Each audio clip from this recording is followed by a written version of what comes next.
बादशाह ने उस जमाने में बादशाह लोग क्रिकेट की टीमें नहीं बनाया करते थे, वो लोग पहलवान रखते थे, मर्द रखते थे, मर्द। तो चुनांचे पहलवान अपने दरबार में रखा हुआ था और पूरे मुल्क में ऐलान किया था कि कोई बंदा मेरे पहलवान को शिकस्त दे दे, मैं उसको इतना इतना इनाम दे दूंगा। मुल्क के माया ये नाज चोटी के पहलवान आए, मुकाबला किया, लेकिन कोई जीत न सका। आखिरकार बादशाह के दरबार में एक नौजवान हाजिर हुआ, बिल्कुल लाखिर और कमजोर। कहने लगा कि मैंने आपके पहलवान के साथ कुश्ती लड़नी है। बादशाह ने कहा, ये अपनी जवानी देखो, अपनी जिसामत देखो, अपनी ऊपर तरस खा लो, तुझे पता ही नहीं है कि मेरा पहलवान कितना ताकतवर है। उसने कहा, जो कुछ भी है मैंने आपके पहलवान के साथ कुश्ती लड़नी है। चुनांचे बादशाह ने अपने पहलवान को बुला लिया। उसी वक्त मैदान बन गया, लोग इर्द गिर्द खड़े हो गए और दोनों पहलवान दोनों मुकाबला करने वाले दरमियान में खड़े हो गए। उसूल के मुताबिक दोनों पहले करीब आए और मुसाफिया कर लिया। उस मुसाफे के दौरान उस नौजवान ने अजीब बात कही। उसने कहा कि पहलवान, आपको तो न शोहरत की जरूरत है न दौलत की जरूरत है। शोहरत आपकी पूरी मुल्क में है, दौलत और माल पैसा आपके पास इतना है कि आपसे संभाला नहीं जा रहा। न शोहरत की जरूरत है न माल पैसे की जरूरत है। और आपको मैं बताऊं कि मैं औलाद रसूल में से हूं और आप मेरी तरफ देख रहे हैं, ये मेरी नहीफ जिसामत, मेरा कमजोर जिस्म इस बात की गवाही देता है कि मैं कई दिनों से मुसलसल फाके में हूं। मैं खुद भी फाके में हूं, मेरे घर के सारे अफराद फाके में हैं, हमें खाने को कुछ नहीं मिला है। मेरी वालदा है, मेरी हमशीरगान है, घर में खाने को कुछ नहीं है। हम किसी से भीख मांग नहीं सकते क्योंकि सयादत का ये मकाम और मर्तबा हमें भीख मांगने से रोकता है, हम नहीं मांग सकते।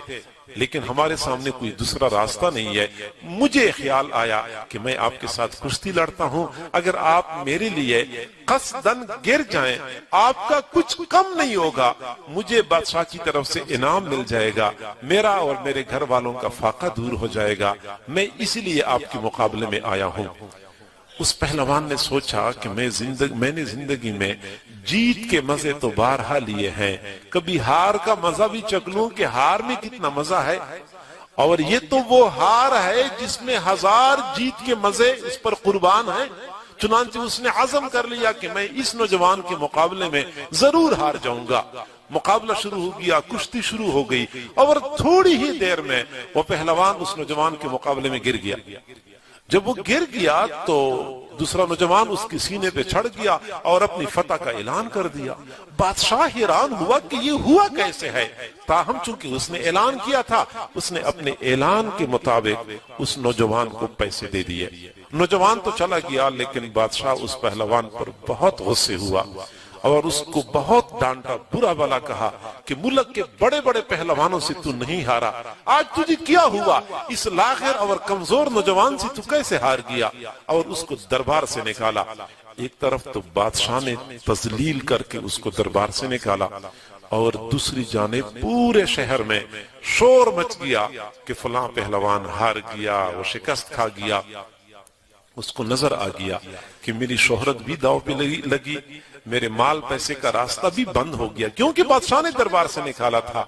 दिल टूट गया, घर चला गया, टूटे दिल के साथ अपने बिस्तर पे पहुंचा, आंखों से आंसू जारी थे, बिस्तर पे लेटा हुआ था और उसी हाल में उसको नींद आ गई।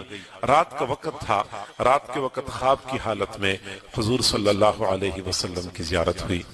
मेरे महबूब सल्लल्लाहु अलैहि वसल्लम ने फरमाया कि आप क्यों इतने मगमूम हैं। अल्लाह के नबी, शोहरत भी दाव पे लगी, माल पैसे का रास्ता भी मसदूद हो गया। हुजूर सल्लल्लाहु अलैहि वसल्लम ने फरमाया कि आपने मेरी औलाद के लिए अपनी इज्जत कुर्बान कर दी है। मैंने अपने अल्लाह से दुआ मांगी है, वो आपको इज्जत देगा, अल्लाह आपको शोहरत देगा और ऐसी शोहरत देगा कि शोहरत का डंका पूरी दुनिया में बजाएगा اور قیامت کی صبح تک یہ ڈنکا بجتا رہے گا۔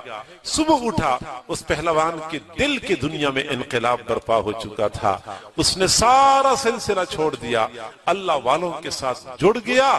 اللہ رب العزت نے اس پہلوان کو اپنا قرب عطا کیا، اپنی بزرگی، اپنی ولایت عطا کر دی۔ آج کی دنیا اس پہلوان کو جنید بغدادی کے نام سے جانتی ہے۔